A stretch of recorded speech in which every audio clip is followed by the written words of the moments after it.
Jurassic ಪಾರ್ಕಲ್ಲಿ ಸಣ್ಣ ಸಣ್ಣ ಜುರಾಸಿಕ್ ಪಾರ್ಕ್ಗಳು ಮನುಷ್ಯನ ಹಿಂದೆ ಓಡೋ ಥರ ಇಲ್ಲಿ ಕೋಳಿಗಳು ಓಡ್ತಾ ಇವೆ.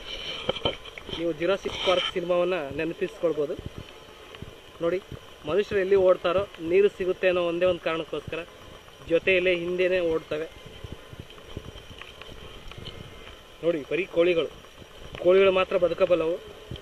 ಮೇಕೆಗಳಿಗೆ ನೀರಿಲ್ಲದೆ ಹಾಗೂ ಉತ್ತಮ ಆಹಾರವಿಲ್ಲದೆ ಸ್ವಲ್ಪ ದಿನಗಳ ನಂತರ ಸಾಯುವ ಸ್ಥಿತಿಗೆ ಬರುತ್ತವೆ. ಕೋಳಿಗಳು ದೇ ಕ್ಯಾನ್ ಸರ್ವೈವ್ ಈಸಿ.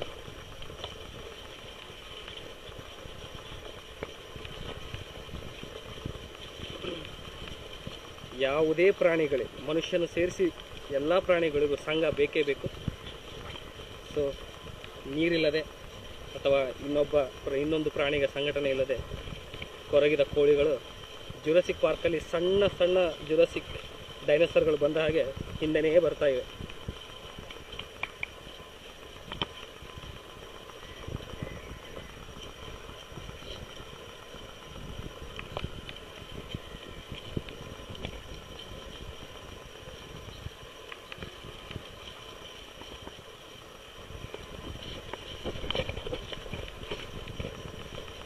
ನಾವು ನೇತ್ರಾಣಿ ಐಲ್ಯಾಂಡ್ನ ಇನ್ನೊಂದು ಭಾಗದಲ್ಲಿ ಡೌನ್ ಹೋಗ್ತಾ ಇದ್ದೇವೆ ಮತ್ತು ಸಮುದ್ರದ ದಂಡೆಗೆ ಹೋಗ್ತಿದ್ದೇವೆ.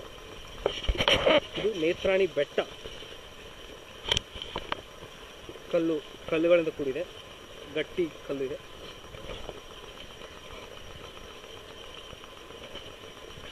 ಹುಲ್ಲು ಹಾಗೂ ಕುರುಚಲು ಗಿಡಗಳು ಮಾತ್ರ ಬೆಳೆಯುವಂಥ ಪರಿಸರ. The amazing and wonderful and lifetime vision for us. ಮತ್ತೆಲ್ಲೂ ಕಾಣದ ಭೂಮಿ, ಕೇವಲ ನೀರು ಮಾತ್ರ ಕಾಣುತ್ತದೆ. ಇದು ಮುರುಡೇಶ್ವರದ ಇನ್ನೊಂದು ಭಾಗ, ಅಂದರೆ ಅರಬ್ಬಿ ಸಮುದ್ರದ ಕಡೆ, ಸೌದಿ ಅರೇಬಿಯಾದ ಎಂಡ್ ಕಡೆ ನಾವು ನೋಡ್ಬೋದು, ಆದರೆ ನಮಗೆ ಎಂಡ್ ಕಾಣೋದಿಲ್ಲ.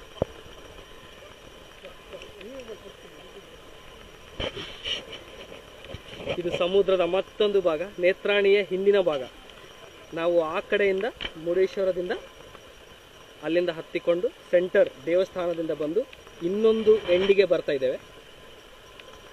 ನೋಡಬಹುದು, ಲ್ಯಾಂಡ್, ಯಾವುದೇ ಲ್ಯಾಂಡ್ ಕಾಣೋದಿಲ್ಲ. ಸೌದಿ ಅರೇಬಿಯಾನೇ ಮುಂದಿನ ಲ್ಯಾಂಡ್. ಎಷ್ಟೋ ಕಿಲೋಮೀಟರ್ ದೂರ ಇದೆ. ಸೊ ಇದು ಭೂಮಿಯ ಒಂದೇ ಒಂದು ಭಾಗ ಅಂತ ಹೇಳ್ಬೋದು, ಇನ್ನೊಂದು ಭಾಗ ಅನ್ಬೋದು. This is the end of the world, end of the land.